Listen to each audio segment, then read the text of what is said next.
नमस्कार मंडळी. बघा आपले हे त्याचे पावसाळ्याचे ढग वगैरे किती छान सुंदर वातावरण, हवा खूप छान, गावाला खूप छान हवा लागते एकदम. आपल्याला पावसाळ्यात आपल्याला तिखट चमचमीत असं आवडतं.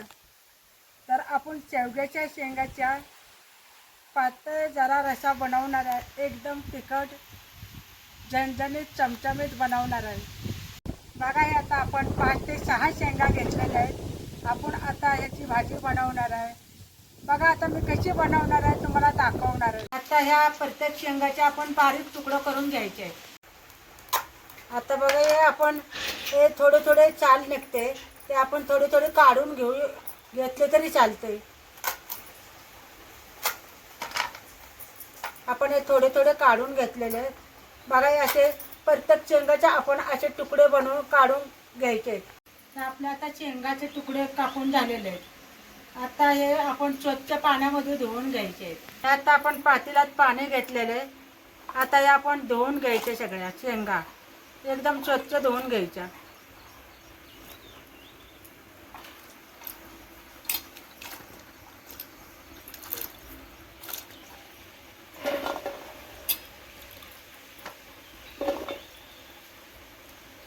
आता आपल्याला ही शेंग शिजवून घ्यायची जरा, आणि भाजी बनवणार नंतर. त्या भाजी बनवताना जास्त नाही शिजवली तरी चालते, आपण आधीच जरा शिजवून घ्यायची.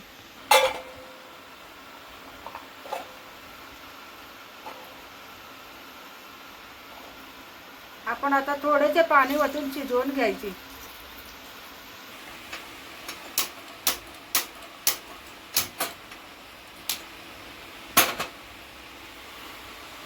मिठाचा हे आपण शेंगामध्ये पाणी जरा ओतून घ्यायचं आणि नंतर थोडंसं मीठ टाकून घ्यायचं.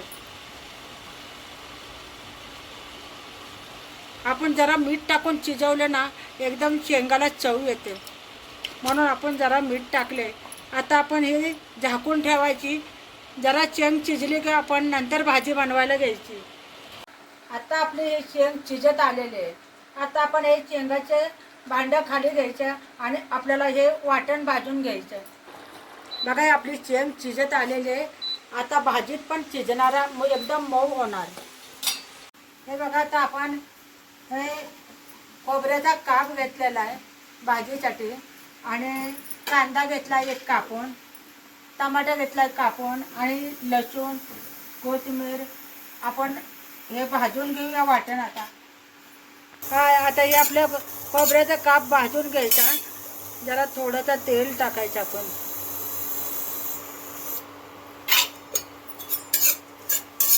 आपण त्याच्यातच कांदा पण टाकला तरी चालेल भाजायला.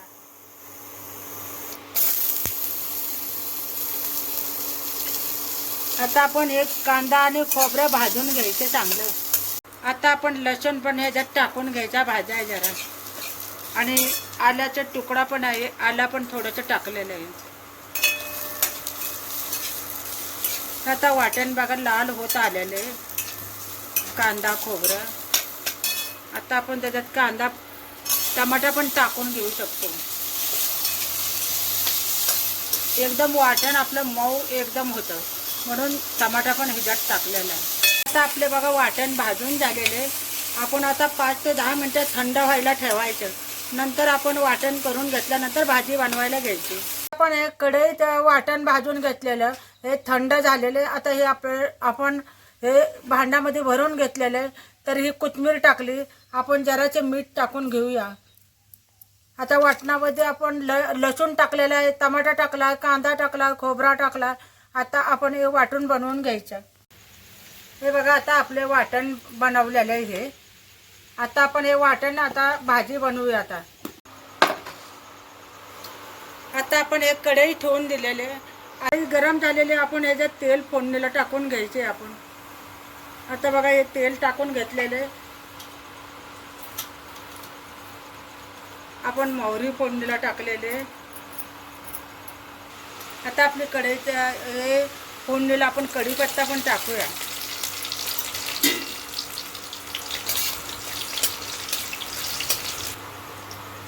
हे जिरं पण टाकलेले.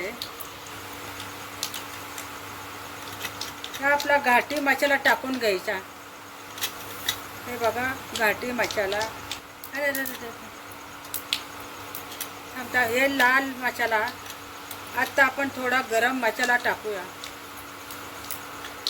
आता हे वाटण आपलं केलेलं आपण ह्याच्यामध्ये टाकून घ्यायचं.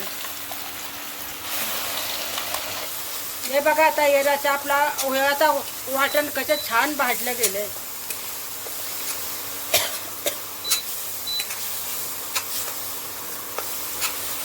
आता आपला मसाला भाजून झालेला आहे. आता आपण हे शेंग शिजवलेले आपण टाकून घ्यायची.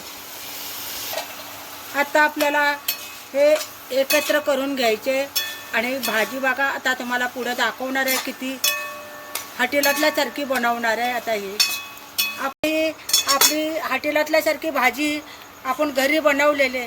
आता आपण हे काढून घ्यायचे.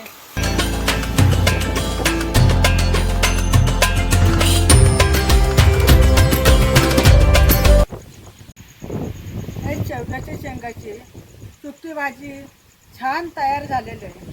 तर हे घाटी मसाल्यामुळे चमचमीत झणझणीत चांगली भाजी हॉटेलातल्यासारखी बनवून झालेली आहे. तर हे भाकरीवर चपातीवर भातावर आपण खाऊ शकतो.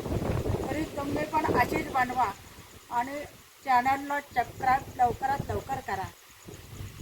तर मंडळी तुम्ही व्हिडिओच्या खाली हे जे पांढरे बटन बघत आहात इंग्रजीमध्ये सबस्क्राईब आणि मराठीमध्ये सदस्यत्व घ्या हे बटन दाबा. मग तुम्ही आमच्या चॅनलचे सदस्य होईल आणि आमचे नवनवीन व्हिडिओ तुम्हाला सर्वांच्या आधी बघायला भेटतील. धन्यवाद.